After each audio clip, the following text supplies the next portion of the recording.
Well, maybe they don't like you, Gail.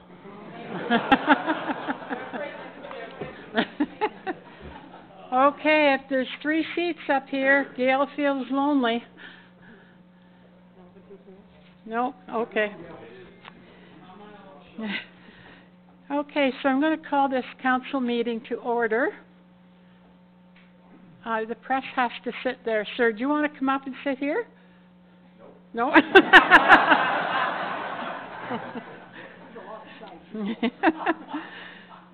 Okay. Calling it to order. Any disclosures of pecuniary interest or general nature thereof? Seeing none, review of items not listed on the agenda. Through you, Your Worship, there is an addendum consisting of 1 report, 1 item of correspondence, and an item for in-camera. Thank you very much. I think we'll do you want to do presentations? Quickly, let's do announcements, but let's keep it to announcements versus things that we have maybe done or whatever. Okay, so we'll start with you, Councillor Malloy. Great, thank you, Mayor O'Connor. Just a couple real quick ones. December 2nd, the Sanford Hall is going to have the Breakfast with Santa Claus, and the 9th is the Breakfast with Santa Claus in Zephyr. And I just want to thank everyone that came out tonight to see the budget presentation. In your wildest dreams.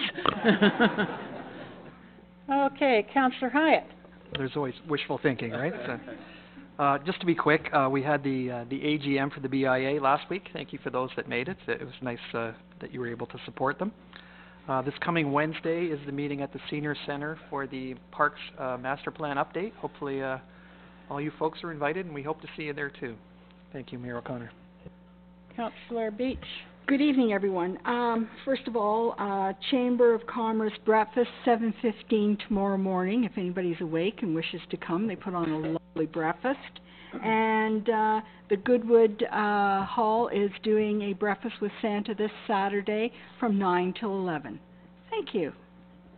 Councillor Bryan. I will move right along to Councillor Ballinger in the sake of expediency. Thank you, Councillor Bryan, and good evening to everyone. I would be remiss if I didn't mention the retirement of Brian Denny.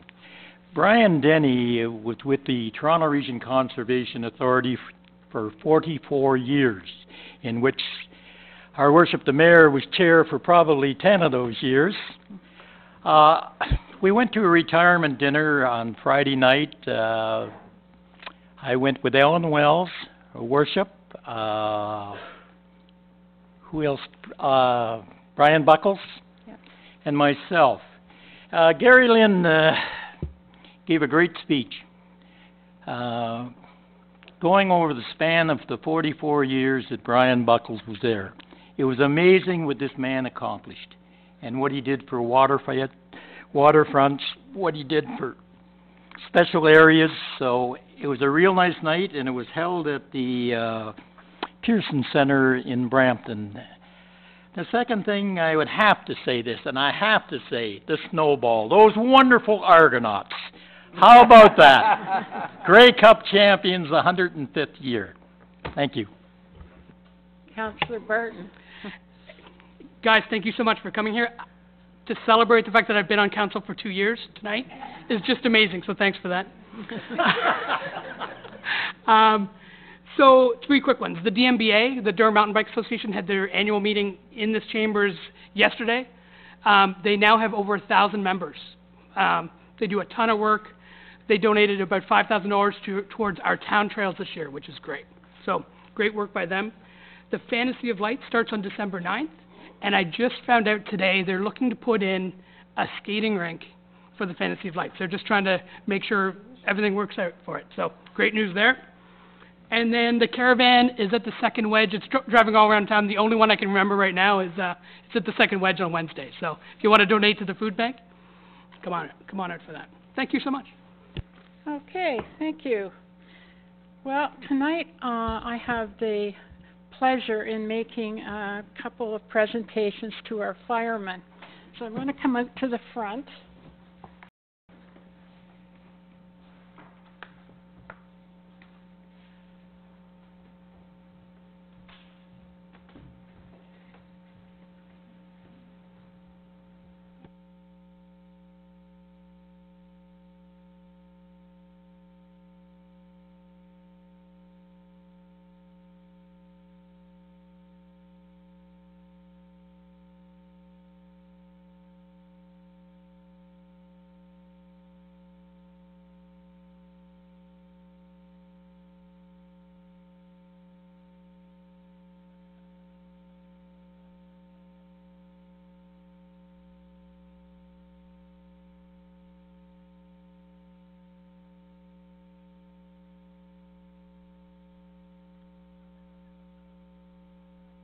standing here. Yeah. So, tonight it's my privilege to recognize Ron Bell for 45 years of dedicated service with the Uxbridge Fire Department. And Ron, I'd like to read this letter to you. Dear Ron, how does a municipality adequately say thank you to a resident that has committed 45 years of their life to the Uxbridge Fire Department? Unfortunately, I don't have the answer to that question. What I can say is that those years of service are greatly appreciated. It's not easy being an emergency responder, especially in a small town where you know so many people.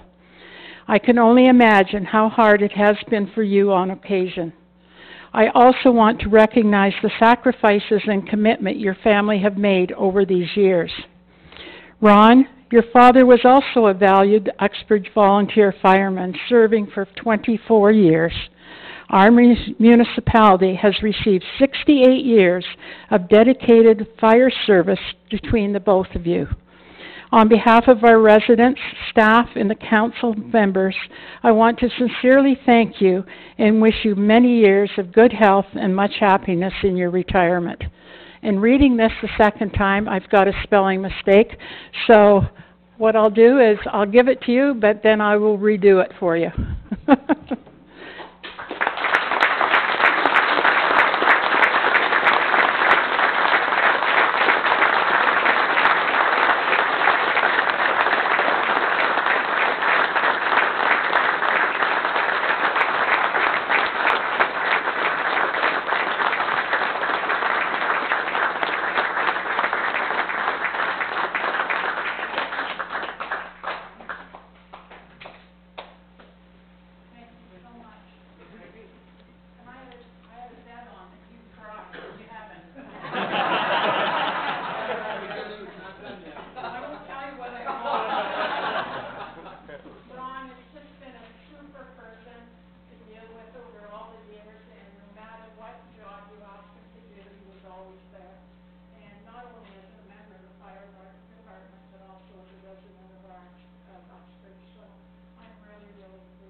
So I'll have to adjust this down after the mayor's talk.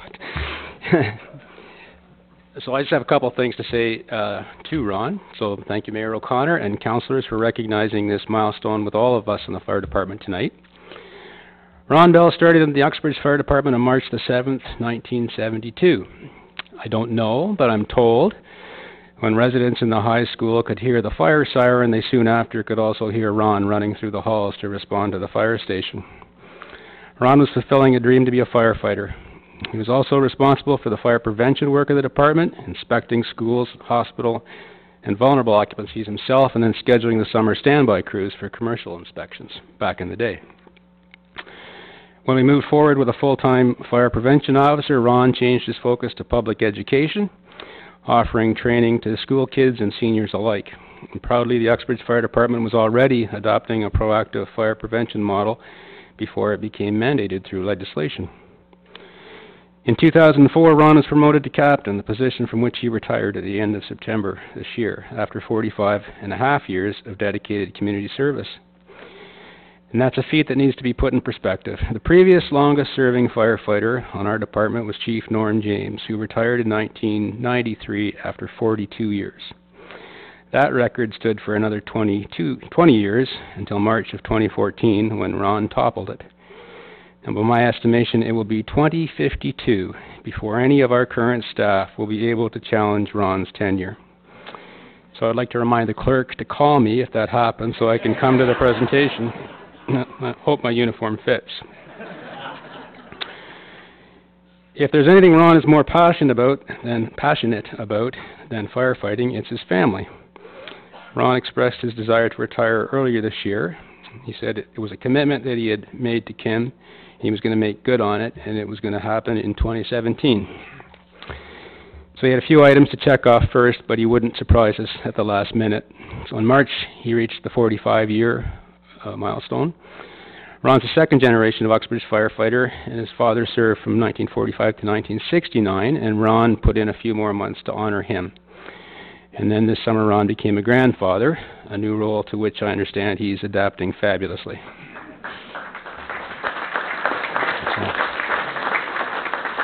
So I've been blessed that Ron has been the mentor to me from my very first days in the department here, and I'm honored also that he could be considered a friend as well. So congratulations, Ron.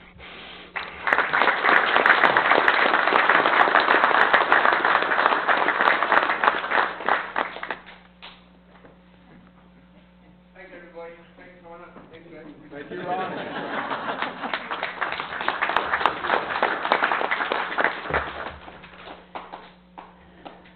The second presentation I have tonight is to Phil Alexander for 30 years of dedicated service to the Uxbridge Fire Department. So it says, "Dear Phil, it doesn't seem possible that 30 years have passed since firefighter Bill Graham asked if you would like to join the Uxbridge Fire Department. You were working in the Parks Department at the time with Floyd Clark. Today, you are the fire chief of this wonderful fire department.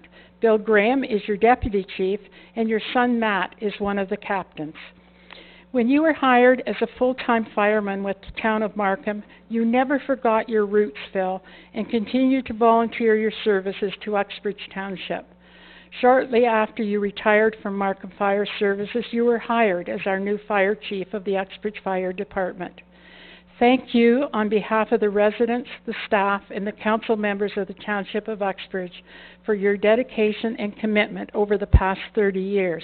It is greatly appreciated, and we look forward to your continued guidance and leadership going forward."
Or are you going to leave? We have a next delegation is Jason Bonner and Andy Lukonen from the Uxbridge Youth Baseball Association regarding baseball diamond reallocation within the Parks Master Plan. You're going to go? While you're all here, I would just like to, and I would be remiss if I didn't, say a huge thank you to each and every one of you. Uxbridge is so fortunate to have such a great fire department and the services that we receive from you on an ongoing basis. The last month has not been easy for you, and we've had more fires, and I probably shouldn't say that because we'll maybe have another one. We've had more fires in this past month than we've had for I don't know how long. But each one of you were there, and our residents are so fortunate to have you and be able to have the services that you so readily provide for us. So a huge thank you to each and every one of you.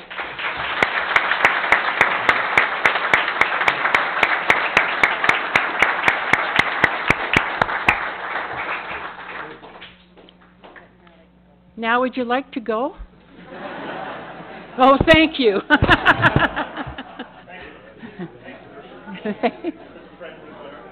Yeah.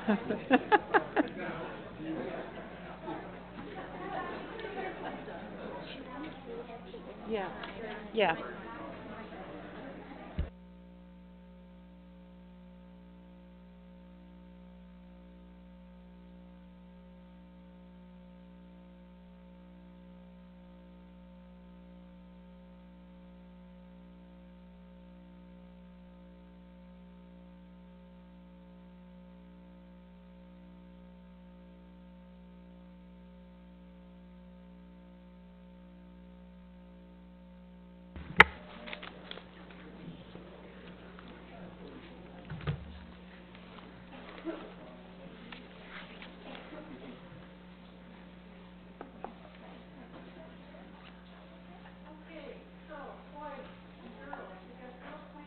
Hockey. We got girls playing baseball here. Any girls?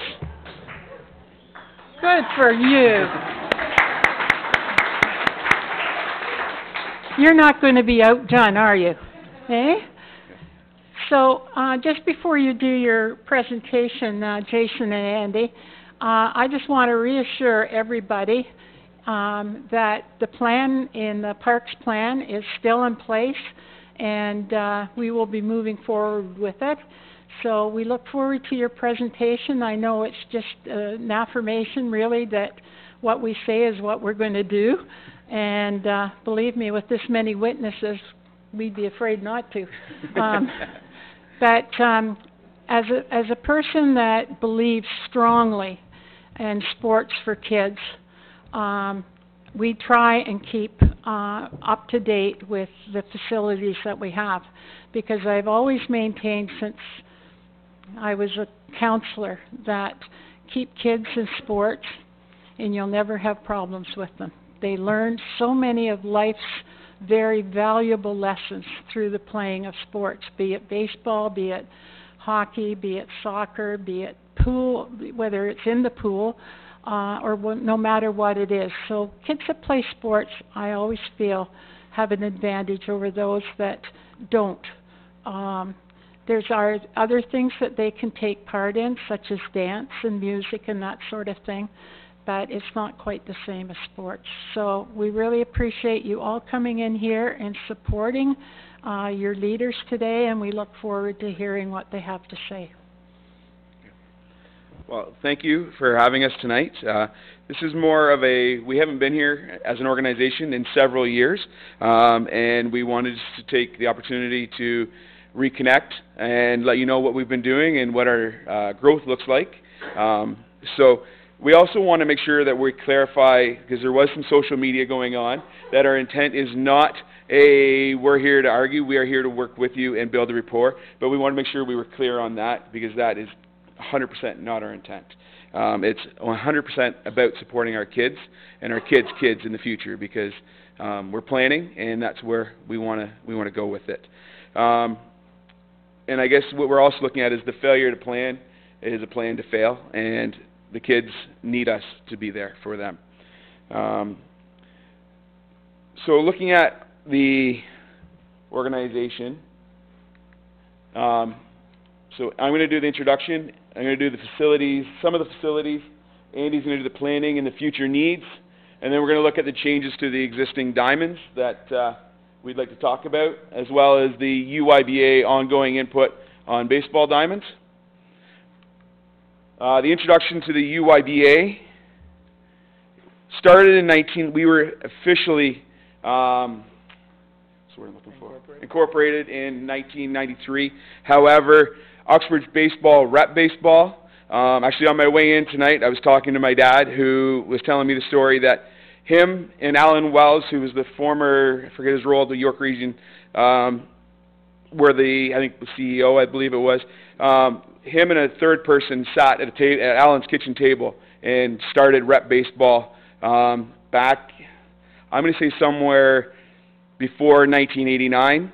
And so I know head of Parks is Bob Ferguson, who played on one of the first midget teams. I played on the Uxbridge No Faults for several years. The mayor used to come and actually watch several of our games. She was there, didn't matter if it was hockey, baseball. So when she was saying that she is a supporter of youth baseball, she was there in 1989, which seems a long ways ago.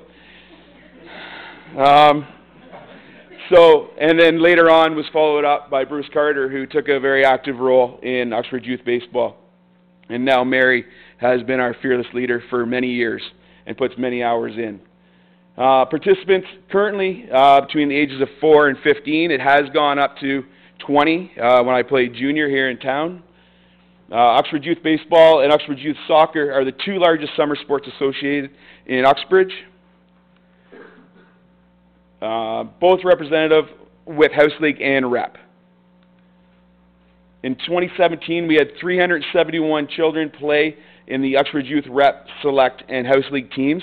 Now, councillors, I want you just to take note of the number 371. Andy will touch on that later. Participants more than doubled between 2015 and 2017. The Rep teams spurred growth.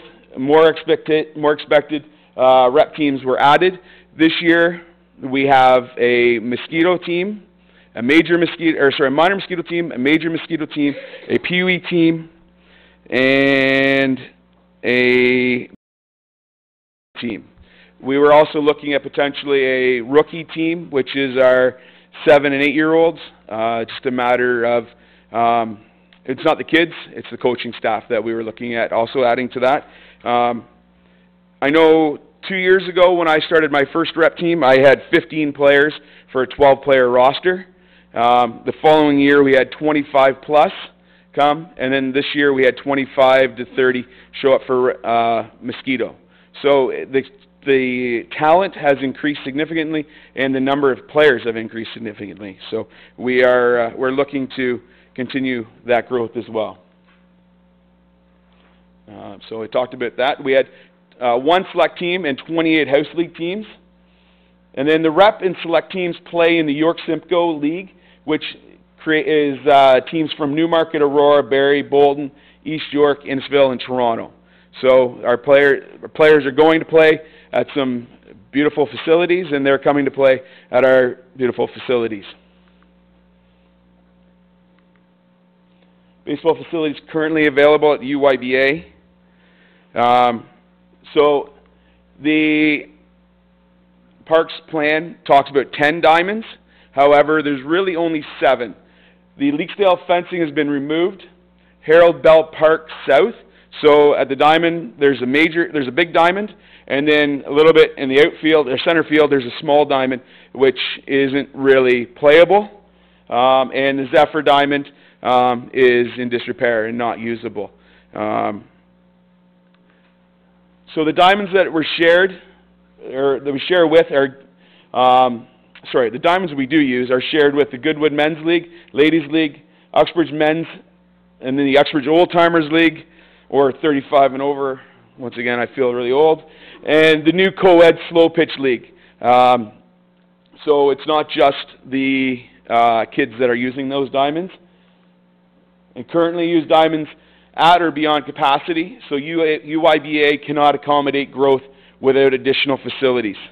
So when we're looking at it, we are looking at hopefully planning for future more diamonds, increasing those diamonds. So just going to flip to, you have the UYBA diamond planning schedule as part of your package. I believe it's slide 7. Yeah. Just going to go to slide 7 so you can see, because we're looking at it, each time slot accommodates 2 teams. So if we're looking here, we look on a Tuesday night, these are 2 teams, and these are 2 teams, so we're accommodating 4 teams in a night. However, when we get to a Tuesday night, there's 2 teams, and then my rookie team would have practiced. So we take that time slot, and when we're looking at Uxpool not having any lights, yeah. When we're looking at Uxpool, please use the mic. Yeah. When we're looking at the Tuesday night, the Rep team plays, and we don't have. There's only 4 teams that are or 3 teams able to use that night. However, on a Wednesday night when a Rep team plays, the Rep team uses the diamond the entire night. So we're looking at utilization and how that works. Andy has worked in conjunction with the people, the consultants, so that's also been something that they've reevaluated. So just wanted to bring that to your attention.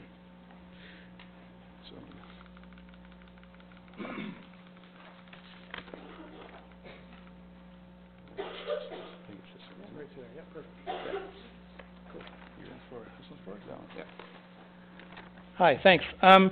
There are some new councillors here that I haven't spoken to in the past, and so I just want to introduce myself. I'm Andy Laconin. I've been here for my whole life.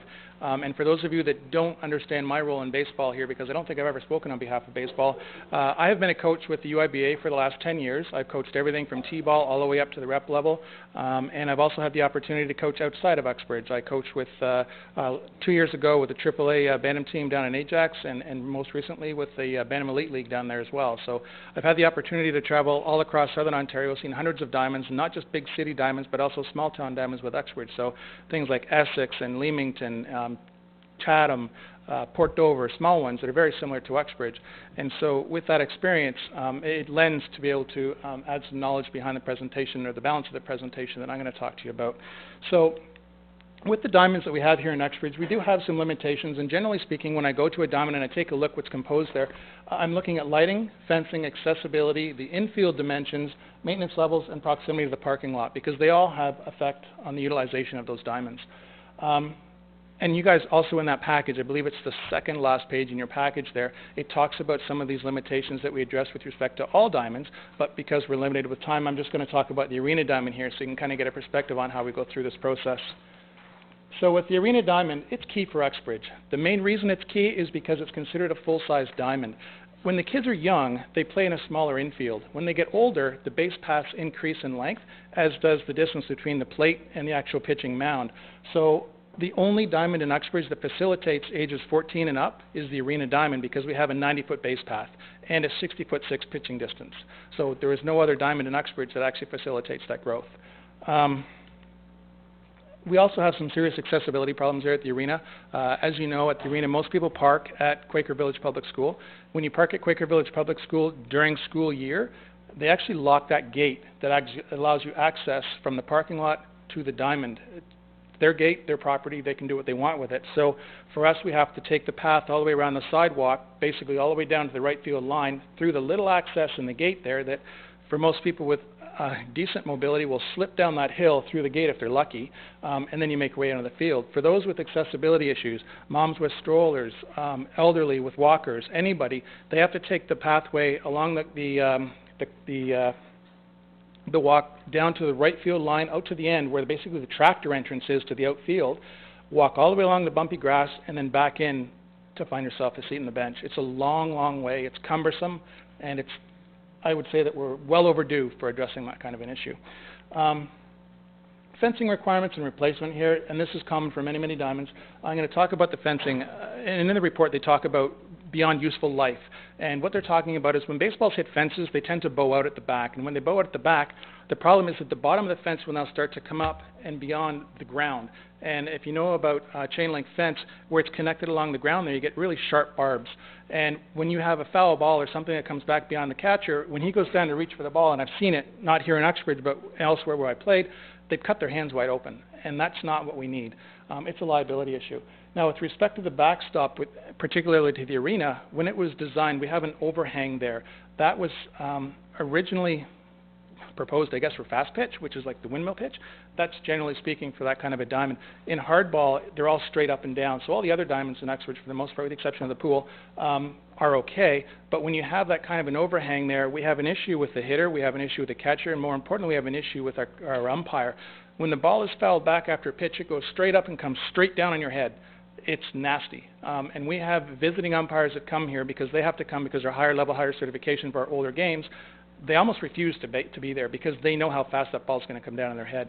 You ask if they should be wearing helmets, but traditionally umpires don't wear helmets. That's just not normal because in baseball you don't have a backstop like that, so they don't come prepared for them, so we have to actually let them know. The next thing, as I mentioned, all those details are mentioned with specifics regarding those other diamonds in there that we've addressed. So if you want to take a look at them, I'm not going to go through here because I know that we're short on time, but if you want to take a look at those in the future. But those are the ideas that we were looking for as far as immediate needs. Now, planning for future needs, we're basically breaking it down into two things. Immediate changes for existing diamonds, and then future planning, 5, 10 years from now. So proposed immediate changes for the diamonds, basically what we're looking to do is increase availability, but save resources. We want to be reasonable with this. We think that we have some phenomenal assets here, but they're just not being utilized the way that they could. And I want to give you some ideas.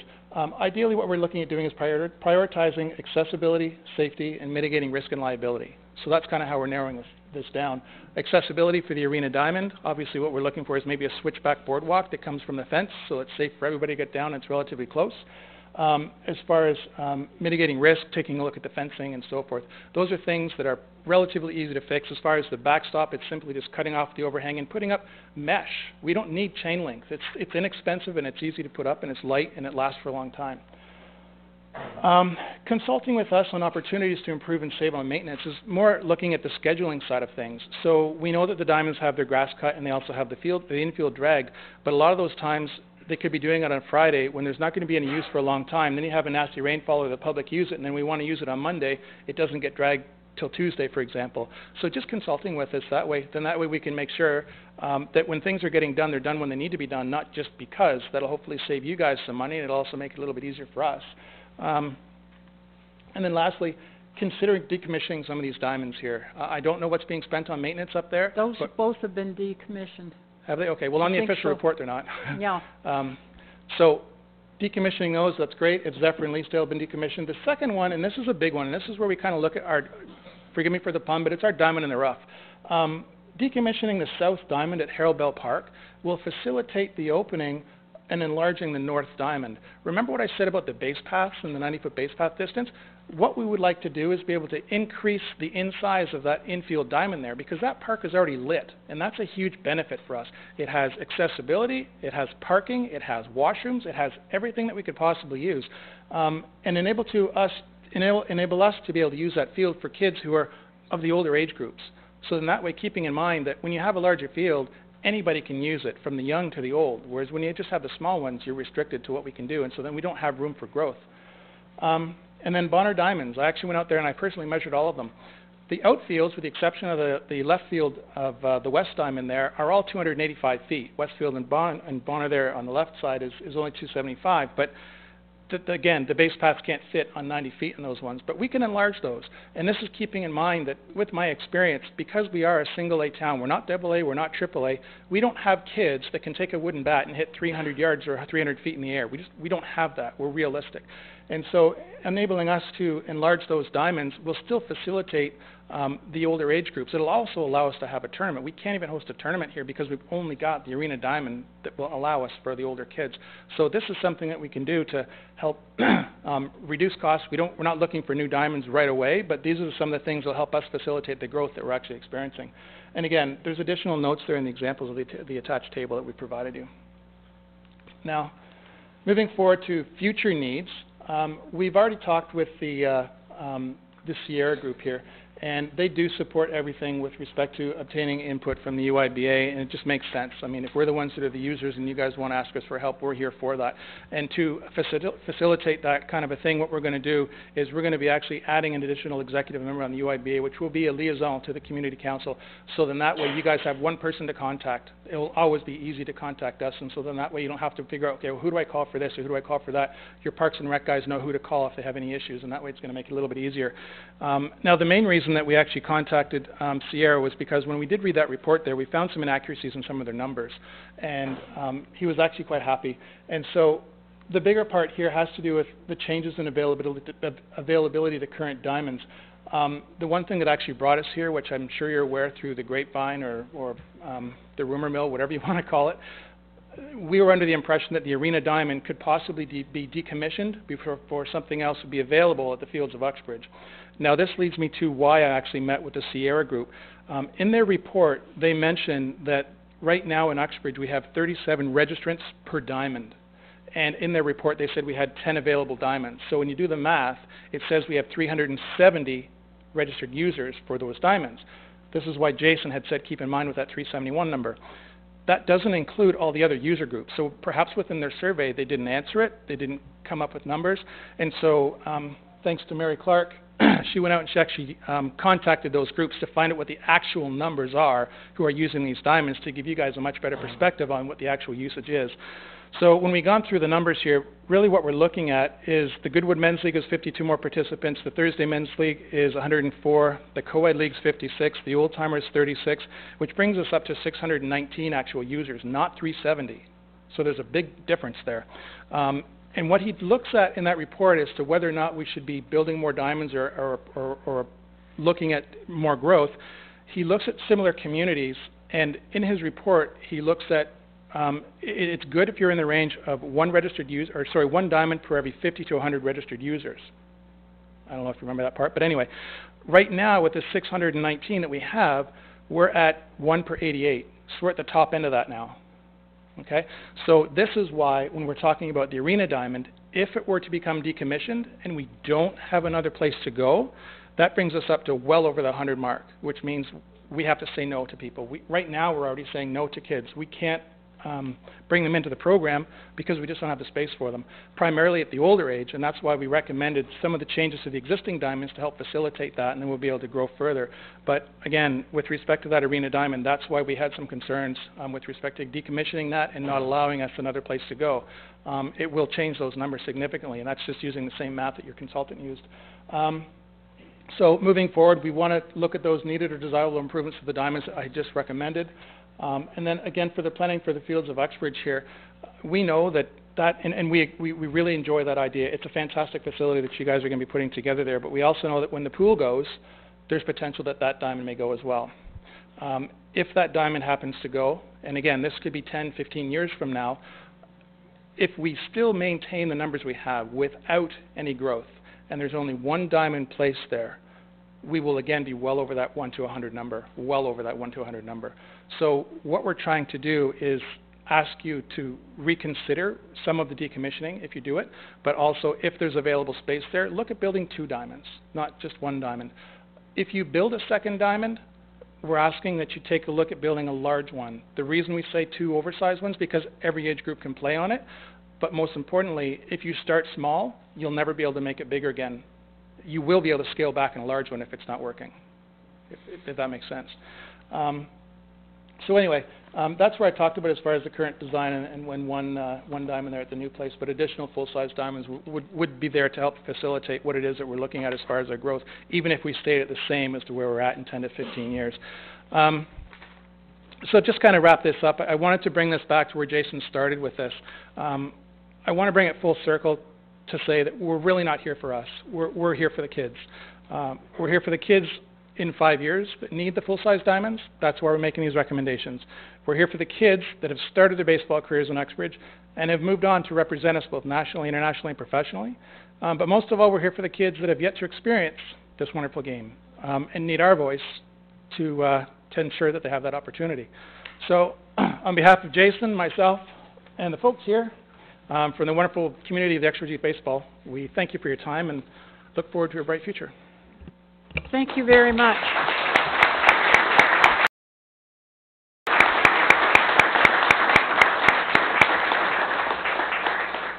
A couple questions, if I could, please. First of all, there was never any idea that we'd get rid of the baseball diamond at the arena until there was another one built. So just so that we're all on the same page with that one, okay? I have a question for you. Are you incorporated? Yes, that's where Jason had mentioned it. In 1993, we're incorporated under the UIBA. We fall under the auspices of the Ontario Baseball Association. We are the home association for Uxbridge and local to the YSBA. Okay, so would you consider working with us to get a Trillium grant? Yeah, oh yeah, absolutely. We talked about that. We've only had so much time to put no, in no. the presentation. And but that's, absolutely, that's absolutely, fair. yes, it's because fair. Yep. We can do a lot if we're using 50-cent dollars or even 33-cent dollars. So certainly. That's great to know that we can form that partnership and hopefully we can get some money. Now we won't do that until next year because the date has expired for this year, but that's something that what we need to do is look at what we can maybe apply for through Trillium for improvements to the diamonds that we have. Certainly, yeah, more than happy to. So what we need to do, I think, too, is to look at Goodwood in conjunction with the Goodwood ball teams, and maybe bring you, Bob, into that so that we can see if there's a solution to that, and whether, in fact, maybe we can, expand that one diamond, do a lot of maintenance or whatever has to be done, and look at that. Also, there are a couple of quick questions on, so could you just again explain to me so I can write this down? Bonner diamonds enlarged to full size. So you're saying one is at 75 and one is at 80? And what do we... sorry, I was referring to the distance from home plate to the outfield fence. Right. What do we need for full size? We need an infield. We need an infield from home plate to be able to run a 90-foot base path to first, second, and third, but you need to have room behind that base for the infielder to play. So you're talking at least 15, maybe 20 feet behind that. Okay, Yeah, so we're looking at 110 feet? Yeah, it's already there on the first and second baseline. I've already measured it up. It's kind of cut funny, so second base just doesn't fit. It's on the grass. We could make it work, I know, with our park staff. It's not difficult to do. Okay, but we'll just... so again, Bob, we need to see what we can do, okay, with that. These are things that can be done pretty readily, I think. Oh, for sure. Of course, I'm not out there shoveling either or whatever, but I can always say it, make it looks easy, and then staff have to carry it out, right? But with all due respect, that's something we can look at, Bob? Oh, okay.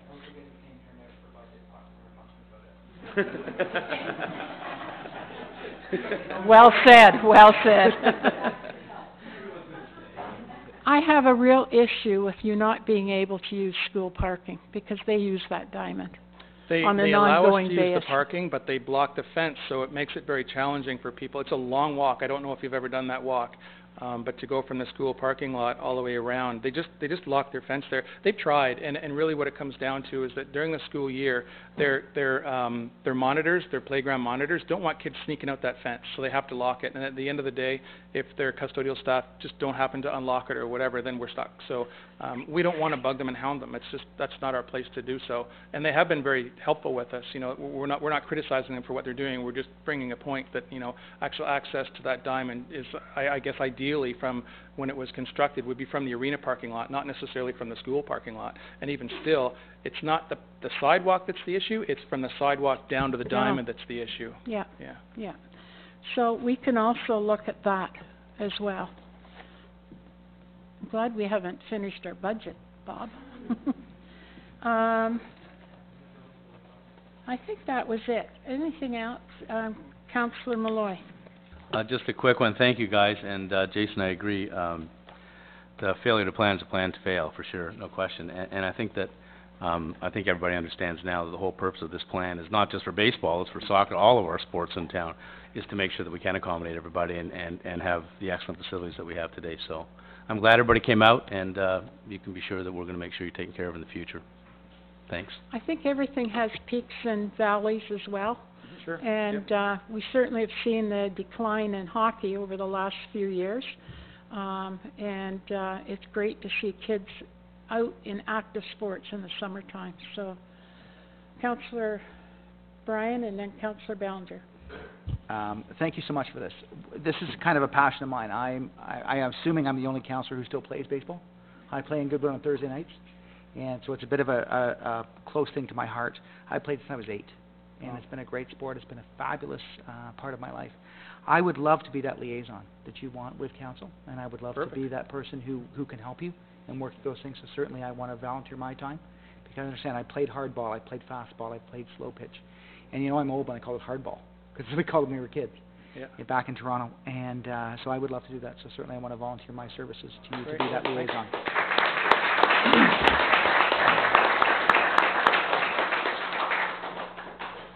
Okay, Councillor Ballinger. Thank you, Your Worship, and through you to the delegation. Thanks very much. Can you just give me a breakdown of your 371 participants? Which are in the older group, like the ones 14 to 18? What do the numbers look like there? Well, Mary would be the best person to speak to this, but I can give you an idea. 13 players each. 5 teams, 13 players each. Perfect. Yeah. Thank you. Thanks very much. And that's just House League. We also have the Bantam, the rep teams as well, and they also use the same diamond, so you're talking another 12 there, plus when the peewees, it grows, yeah. Okay. No, you answered my question. Thank you. Also, unless there's, Councillor Hyatt? Just a quick question. Thank you both for coming in, Andy. It's a pleasure. It's amazing what we can do with a few tweaks. I'm just a little bit puzzled, as you say, as part of your presentation, you said consult with you guys on a regular basis. I just assumed that would be happening anyway. Maybe you know what, some things have fallen through the cracks. I'm not quite sure what's going on there. But yeah. We take responsibility for that. We have not made an effort to come here and speak with the council on a regular basis. Okay. And that's something that we want to do, and that's why we're going to have a person within the executive to do it. That's and great. So that's why it's kind of come to this, that we need to actually step forward. And you guys have always kept the door open. We're not saying that. We're just saying that, we want to make sure that we have access there and that we will be a voice. And again, it's more for not just us, it's for the future. But unfortunately, we have grown so quickly. And as you all know, I'm sure you all participate within different community activities.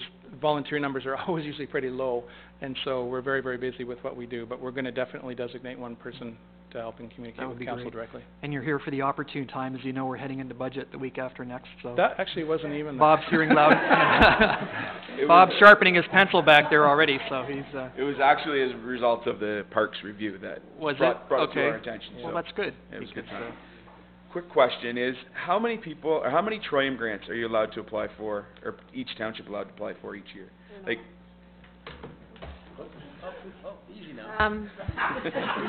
it would be your grant, so it's not our grant. So Okay. because it's your grant, generally you can apply as an organization for one at a time. Okay. What the township would do is we would participate with you in helping you with the grant, but the grant would be yours to basically apply for. okay, So we can have, as a township, because we can work with many partners, it's quite realistic that we can be involved in many of them at the same time. okay. I was trying to remember when we did the Barn Boys did the splash pad, and then the skate park was trying to go at the same time. Yeah. And I wasn't directly related into that, but just wanted to make sure that Yeah. I didn't know if there was a number. We wrote both applications at the exact same time. Okay, And it was very unusual that Trillium actually funded both, because they generally don't. okay, But those were two maximum Trillium grants, both at the exact same time. okay. So there's a chance. When should we start that They process? changed the intake date, so it'll be October 2018 now. But Okay, it gives a lot of time to prepare. okay, And the more time you have to prepare and the more thorough your application is, your chances are better. Okay. So, Councillor Beach. Thank you very much for coming. It's wonderful to hear that baseball is literally blooming and the kids are so involved. I love to hear that. Just a clarification so I have a better understanding. For the North Park in Goodwood, making it bigger, is that for the bases and the outfield or Infield. infield, sorry? It's primarily for the infield. The outfield there, if you were to remove the small diamond that's in the outfield right now, I wouldn't even Oh, I'm propose- talking the North Park, not the South Park. Oh, sorry, the community center. Yeah. Oh, no, sorry, I wasn't addressing the community center. I don't think we can make it larger than what it is. I Okay, think 'cause just because, if you're starting to hit home runs into Highway 47, you'll be Yeah. having trouble.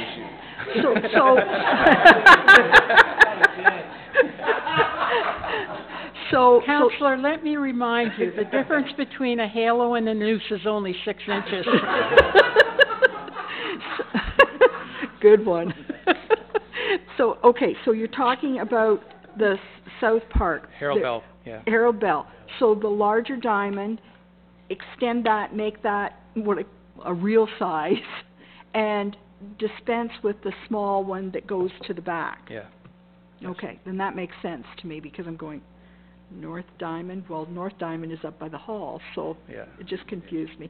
Thank you for the clarification. You're welcome. Okay. thank you again. Thank you, boys and girls, for coming out, and thank you, parents, for coming out. We will do our best to get this program underway in the budget that we're now looking at. Things aren't going to happen overnight, but I will make a commitment on behalf of council. We'll do whatever we can do for 2018 and continue until the work is done. So thanks so much.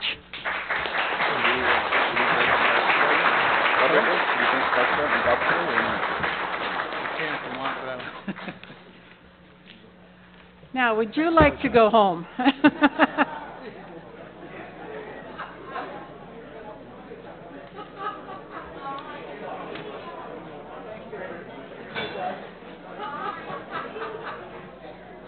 You're the only one that could do it.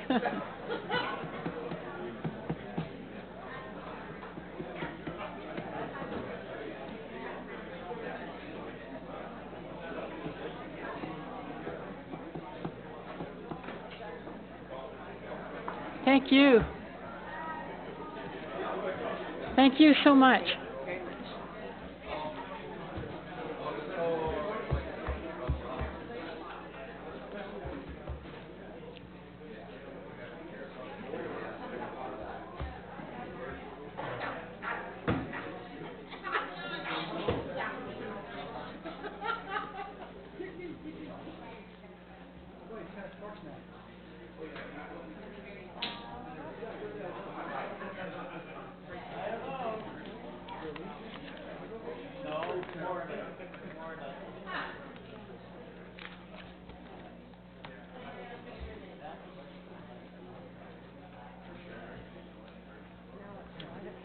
Yeah.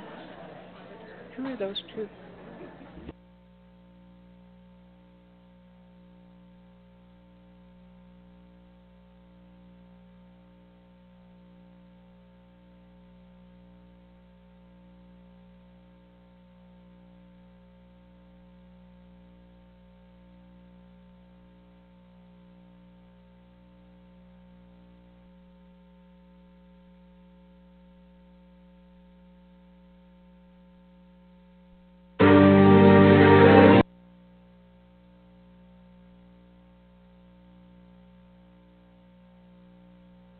Okay, our next deputation is from Jason Riley and Austin Riley, and we're going to hear an update on Austin's United Kingdom tour and his future plans. So, welcome. Thank you. I really know how to clear a room, I guess. It's been a long time since we last appeared for council, but that doesn't mean we haven't been busy. 2017 for us has been life-changing in many ways. We've traveled to 2 different countries this year to share Austin's story, both with overwhelming responses. Austin has continued his karting career, even though it was on a very limited basis, competing only 3 races all year, but he was spectacular each time out. The biggest event by far was something even I thought was impossible just a short time ago. This event grabbed media attention right across Canada, including features on Global News nationally, City TV, the National Post, and all of the Sun newspapers right across the country, just to name a few. Austin was given the chance to follow his dream, to race a car for the first time, because of 2 amazing people from Quebec, who we had never met. They saw Austin's story on Facebook and pretty much fell in love.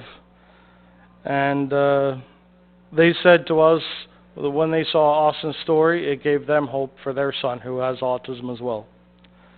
It was their way of thanking them, their way of thanking us for giving them hope, and that anything is possible.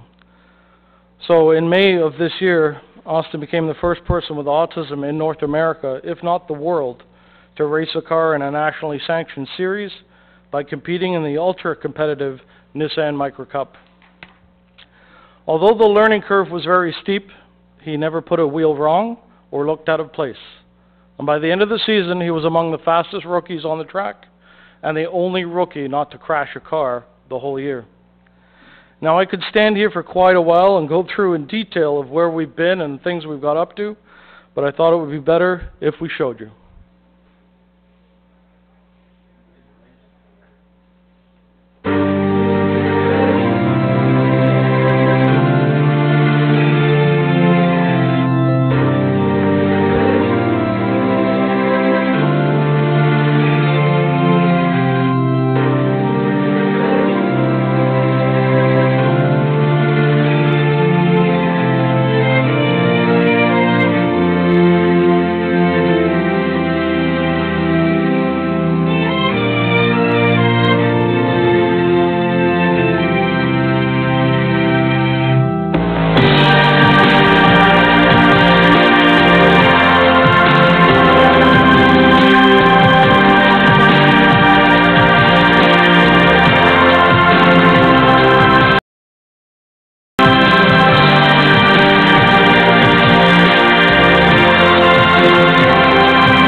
I sing. Oh,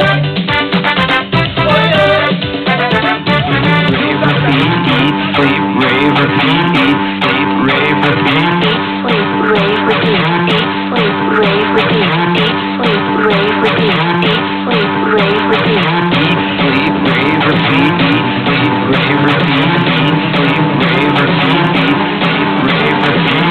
sleep, rave, repeat, eat, sleep, rave, repeat.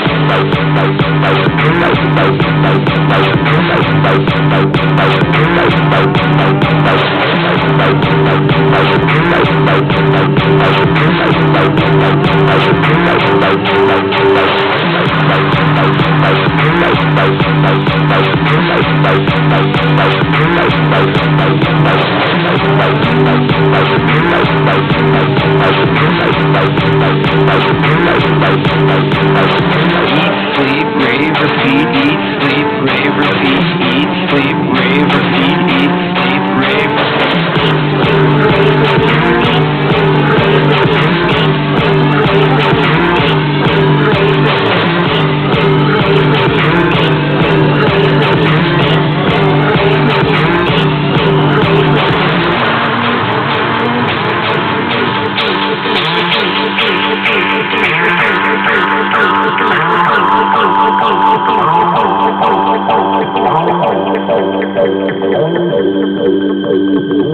Suddenly I think I'm on the phone. Suddenly I think I'm telling a story, but I'm not. I'm just dancing.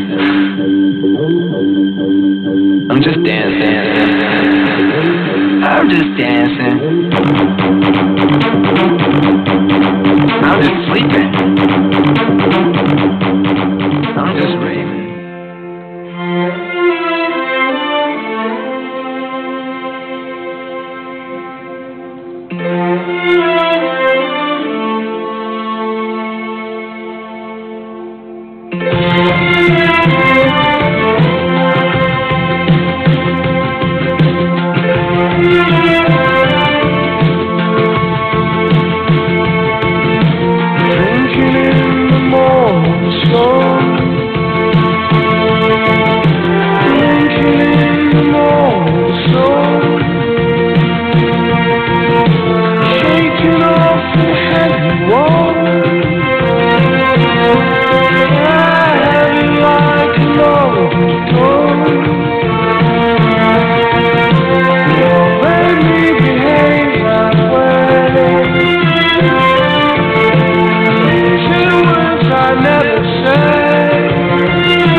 Where should I start? Where to next? That's a good question. But before I get to that, I must mention that Austin has very recently been nominated for 2 major international awards. He has been nominated for the Autism Spectrum Award in the U.S. and also has been nominated for an Autism Hero Award in the United Kingdom, which really demonstrates how far his story has traveled and how much of an inspiration he is to others. Now back to where to next. Well, it's no secret we'll be going on tour again in 2018, but this time we're going right across Canada, from Victoria, BC, starting on April 2nd, all the way to Charlottetown, PEI, ending on the April 27th. Even though the announcement was made a short time ago, we've almost completely booked all the presentations on our tour.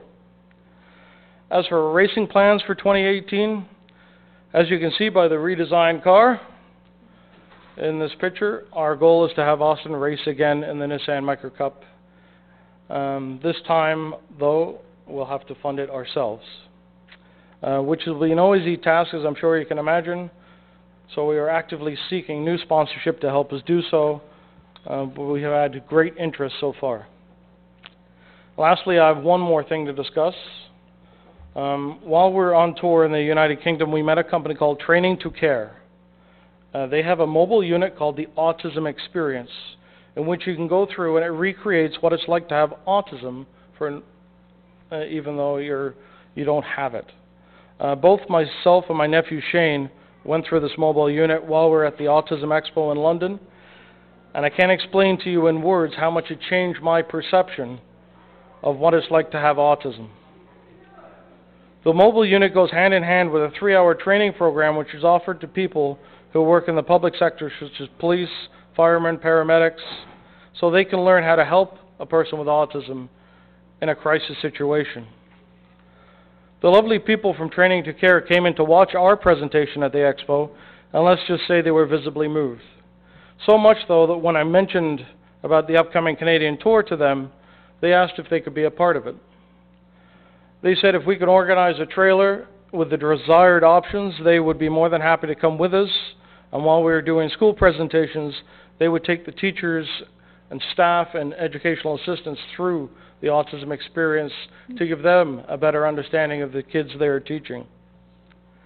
Once the tour is complete, they will leave us with the training program and the software to do the same as they are doing in the United Kingdom. As of right now, I don't believe there's any such formal training for any emergency response people in Canada, and it's very limited in the U.S., which is pretty scary if you think about it. This could also be a great avenue for Austin to have a career after racing. Now, it happened last time. Austin has prepared a speech for you, and he would like to present it.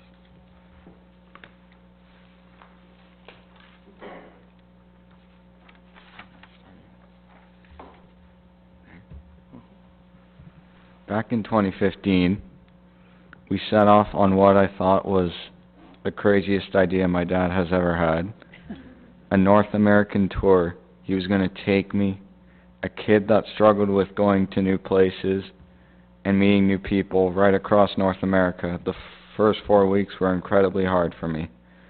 My anxiety was uncontrollable, and I made life very hard for others that were traveling with us. My dad kept saying to me, "Do you want me to stop?" And for some reason I said I wanted to keep going. After the 4 weeks on the road, it was like a light switch turned on inside me, and everything that has caused me problems before now wasn't such a big deal. I owe a lot of success since then to my dad, Curtis, Shane, and of course Jess for sticking with me for those first 4 weeks.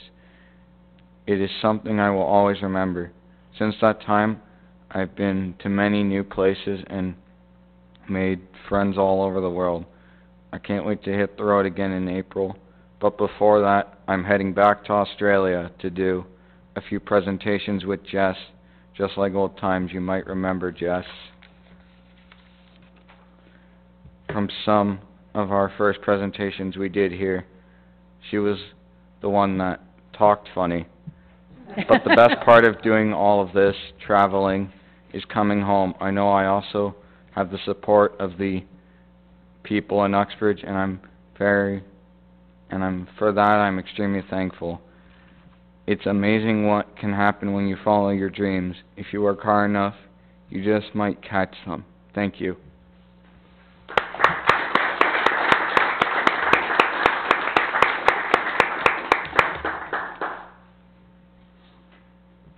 Okay. Thank I have a question Yes. for you. No, to your son. So, what is harder to drive, a car or a go-kart? Probably the car. Yeah? It's the hardest. But you did amazing. Just amazing. And I saw how close you were to that one guy. And yeah, they rubbed. But you got the best of them, right? Yeah. Good for you. So, do you think that you're going to go on eventually and try and drive? Yeah? Good for you. That's amazing. What? He does have his G1. Oh, good for you. Good for you. So, what happens when you're out of school? I don't know. No, but if you're going in April, right? Basically, He's out of school now? Yes, he's he just graduated grade 12. Well, But he's congratulations. still going back to do some work placement stuff and some co-op stuff. And Sure. he's also Working at the school. He's also working at the school in the afternoons. He's a leader in the special needs gym class. And if you think back 2 or 3 years ago, that was a class Austin himself wouldn't participate in. And now he's a leader teaching the other kids and egging them on to do things that he was uncomfortable doing. Austin, you're a really, really special person. And what an inspiration you are to all of us. Thank you.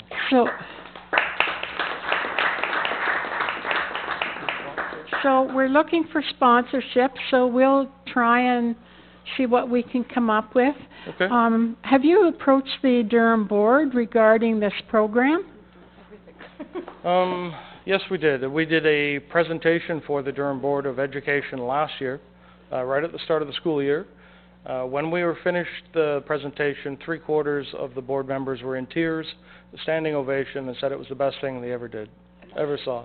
No, I was referring to this program that's in the UK, of where you can actually feel what an autistic person is going through. So have you done that presentation yet to the Durham board? We haven't done that yet. We're just finalizing the details of the trailer and trying to find the funding to buy the trailer. It's about $25,000 retrofitted the way we need it. We're hopeful we can come up with that, as well as being able to fund Austin's race car, and on top of that, the Canadian tour. So I've really bitten off a lot more than I can chew. As usual. But our presentation schedule from after Christmas till when we leave on the tour is pretty busy, and that's going to help us raise a lot of money towards that. So. And we just held a fundraiser, which was a big success too, so. Yeah, we had a axe throwing fundraiser yesterday. Saturday. One of the other hobbies Austin's picked up. And it's strange, you think a kid with fine motor skills, the last thing you would put him in is axe throwing.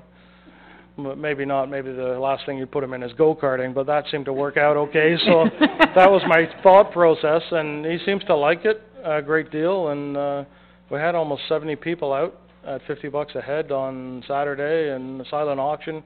Canadian Tire in Uxbridge, my God, did they step up, and our whole silent auction table was donated by them. You know what?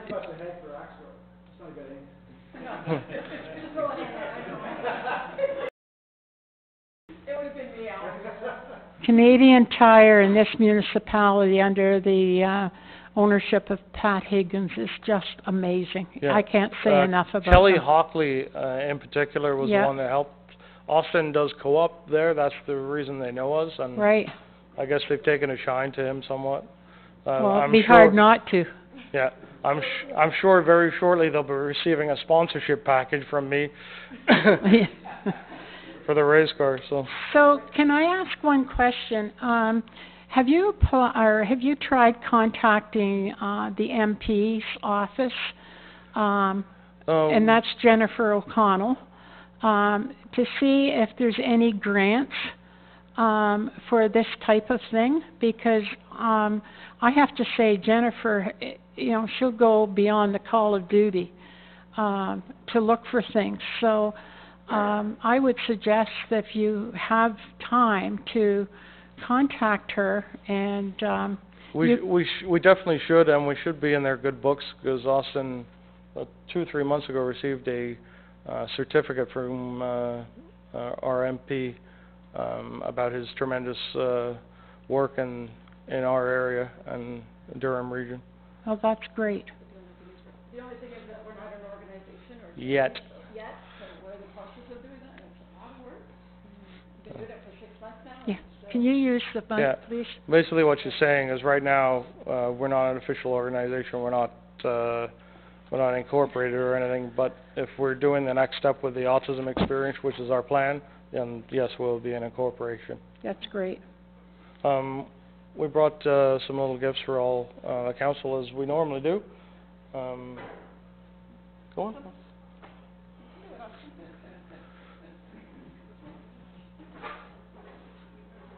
We have a, Racing with Autism 2018 calendar, which is some of the pictures from this last year, and is also, a silicone wristband, Racing with Autism. So, Austin, when are you going to Australia? February. Oh, wow. That'll be neat. I was That's talking your Christmas present. Yeah, I was talking to Jessica, yesterday, and she said ever since, Austin, Congratulations. people in Australia figured out that Austin's coming back, the response has been overwhelming for presentations, and now she doesn't have enough time to fit them all in. So, Wow. Jess has taken a new position in Australia. She's the head of Raising Awareness for Autism Australia.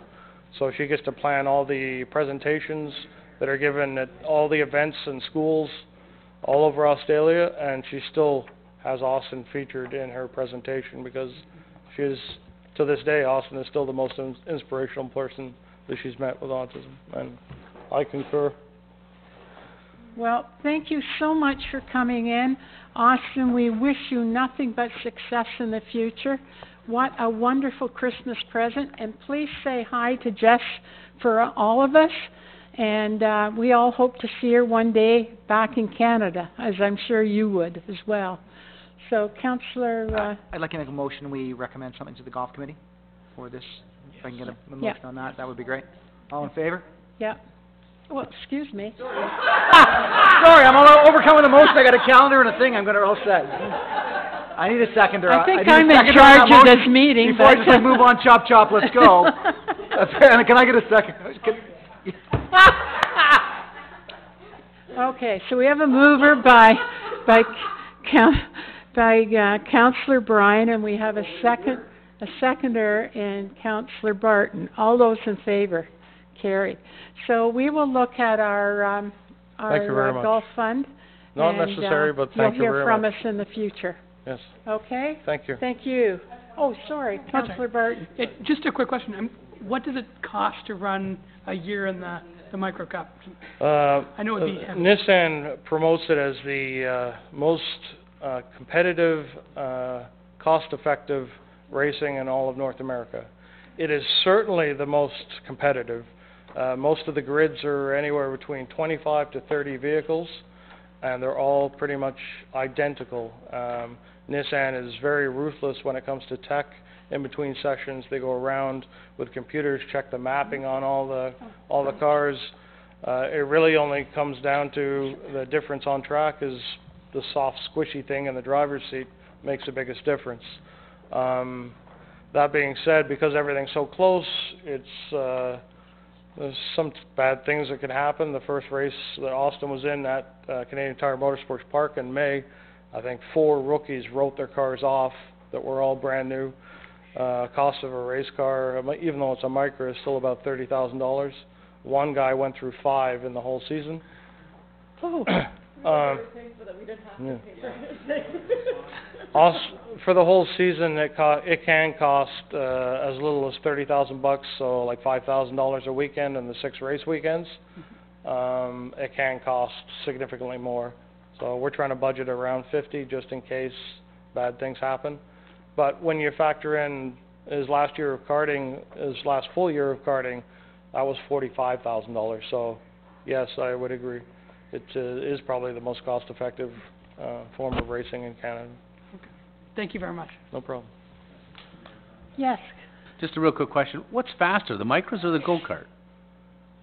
Embarrassingly, It's gotta be the go-kart. his go-kart this past year has been faster.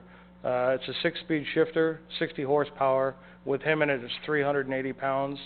It'll go 0 to 60 in 3.5 seconds, and will top speed of over 105 miles an hour. Wow. The Micra at Mosport, like with a huge straightaway, you may hit 100 miles an hour if you're in a draft. That's why Austin Yeah. says they're so hard to drive, they're too slow. It's for him. That's the biggest thing he had trouble adjusting to, is because his mind works so quickly. In the go-kart on a smaller track, moving that rapid, he feels very comfortable. In the car in the beginning, it was learning all over again because he was always in a rush to get to the corner. He was always turning in early, and it's all about carrying rolling speed or momentum, keeping your momentum up. And it wasn't until the last 2 or 3 races of the season where he really started to get comfortable. And because we had a limited budget, we could never do any testing or get him any extra track time, so everything was done on the track. Wow. So Great. Thank you. by the end of the season, his last race at Tremblant, it was pretty awesome to watch. Thanks for coming out, Jason. Thank you. Season's greetings to all of you, and we wish you a very successful 2018, Austin.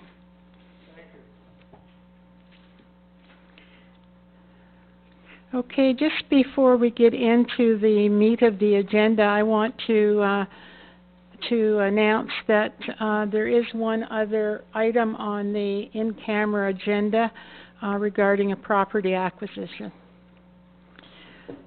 Okay, approval of the minutes. Regular meeting of council, November the 13th. Moved by Councillor Bryan, seconded by Councillor Burton. All those in favor? Carried. Correspondence. I got you. No, go ahead. To you, your worship, correspondence number 138, Ministry of Municipal Affairs, RE Bill 148, Fair Workplaces, Better Jobs Act. I think we just received. Thank you, Councillor Hyatt and Councillor Bellinger. All those in favor? Carried. Correspondence number 139, Township of Ignis, RE Provincial Flood Insurance. Councillor Malloy. I'll just make a motion to receive it, and it isn't food insurance, it's flood. Yeah. I don't know if you noticed that or not. I got confused. No, I'm hungry. it wasn't you, it was food in their whereas. There's, yeah. It wasn't you. It wasn't you. I am hungry. It's moved by Councillor Malloy and seconded by Councillor Hyatt. You have a question, Just a question. Did we not support one from another municipality recently on flood insurance? I thought we did. Was it last week? Was it last week? Yeah. So maybe we can advise Ignace here that that we have supported this from another municipality.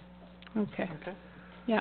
So, You wanna add is that a that? friendly Sure, yeah. amendment? Fine. Okay, so we receive it for information and advise the township that we have supported this in the past. All those in favor? Carried. Correspondence number 59, Uxbridge Senior Citizens Club, RE Proposal for the Uxbridge Senior Citizens Club New Contract 2017. I think we just need to receive this because it is a bylaw. Do we have to lift from the table, Mayor O'Connor? Yeah. I'll make Yeah, a we motion to do. lift from the table. Thank you. Seconded by Councillor Hyatt. All those in favor? Carried.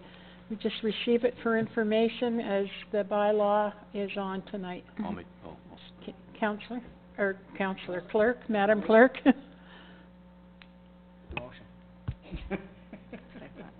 I just wanted well, we put this back on, it was tabled back in the summertime, but also as part of the contract with the change in the agreement, that they will be paying now $2,000 plus HST, where before they were paying $4,000. Yeah. So we just wanted to make sure that council approved that amendment as well, and that's due to one of the rooms being taken out of their use agreement.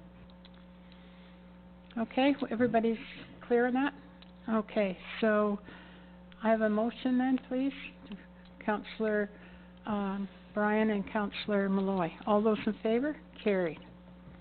Correspondence number 140, Jeremy Campbell, 9 Muses Entertainment, RE request for an exemption for night filming to facilitate the filming of Willa at the Uxbridge train station on December 2nd and 3rd, 2017.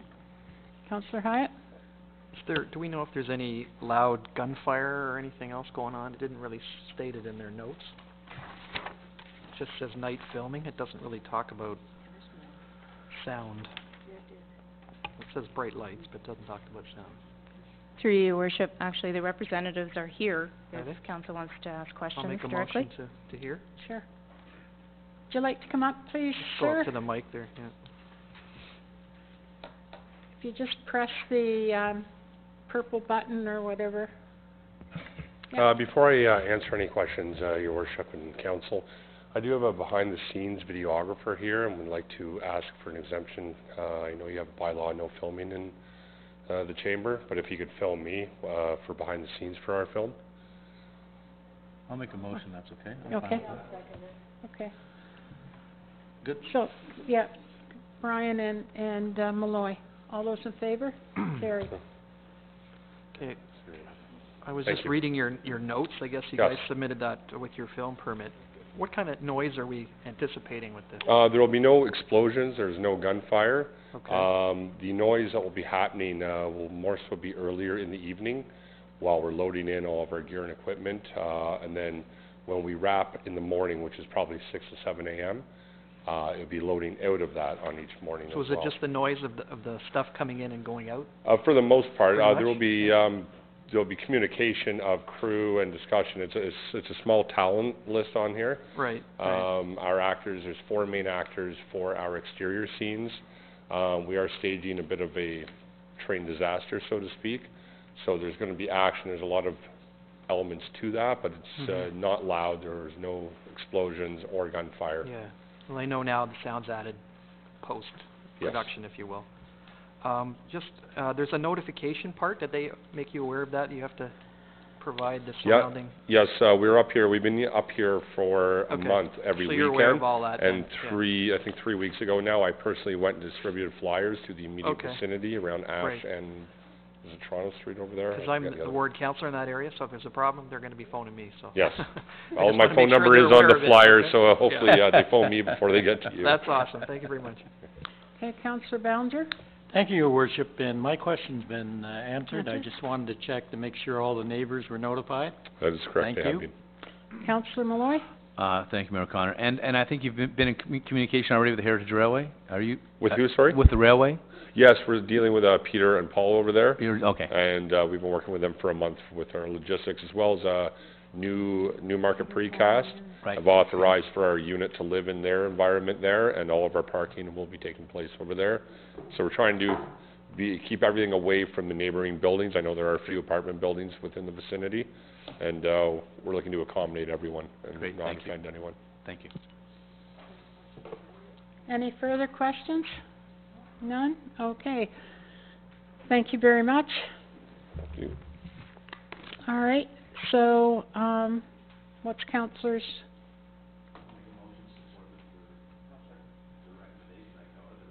The request? Thank you. Seconded by Councillor Hyatt. All those in favor? Carry.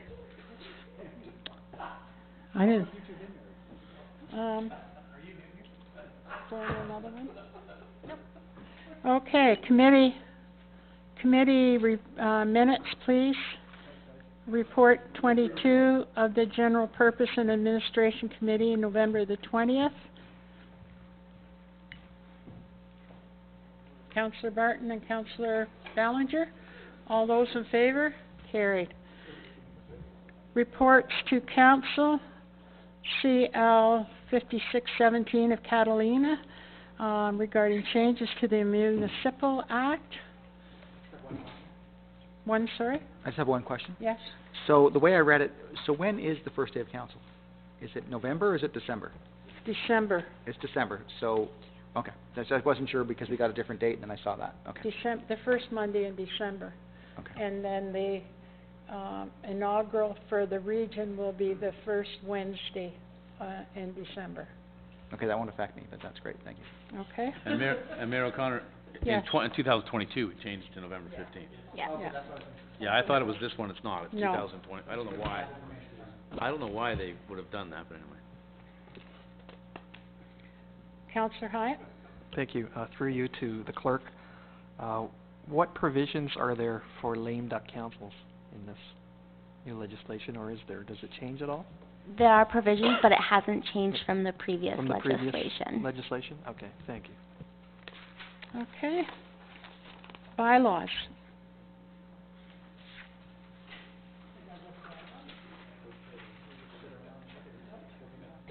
Okay. All right. Bylaws requiring 3 readings. First and second reading, moved by Councillor Dave Barton, seconded by Councillor Jack Ballinger, that leave be granted to introduce bylaws number 2017-176 to 2017-182, and the same be read a first and second time. All those in favor of first and second? Questions? Leave be given for third. Okay, third reading, moved by Councillor Dave Barton, seconded by Councillor Jack Ballinger, that bylaws number 2017-176 to 2017-182 now be read a third time, finally passed, and the mayor and clerk duly sign and seal same. All those in favor? Carried. I forgot one item on the addendum, and that was the report from Liz Housam. And the recommendation is that Council of Township of Uxbridge recommend to the Region of Durham Land Division Committee deferral of consideration of application LD 106-211 to allow additional time to resolve the encroachment issue. I don't know. I mean, it's been 6 years now, and we're trying to deal with something over in East Troughs, but thank you. Seconded by Gordon Hyatt. All those in favor? Carried. Okay, any unfinished business? Press. Thank you, Mayor. You'll be happy to know that from Catalina's report on the 25 signatures required for a candidate, I won't be running.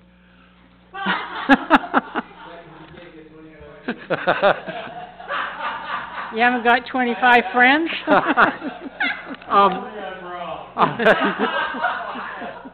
Mayor, on the Bonner presentation, if I heard you correctly, you said there's never been any thought of getting rid of the arena baseball diamond. Before another diamond has been built. Thank you, ma'am. I just need that clarified. Thank you. Yep. No problem. Nothing? You're good too? Anybody in the audience have any questions? No? Thanks guys for coming out. It was great to have you. Yeah. Yeah, it's very nice. They're still waiting.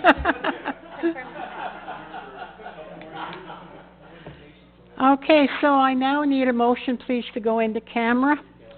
Okay, Ballinger and Beach. All those in favor? Carried.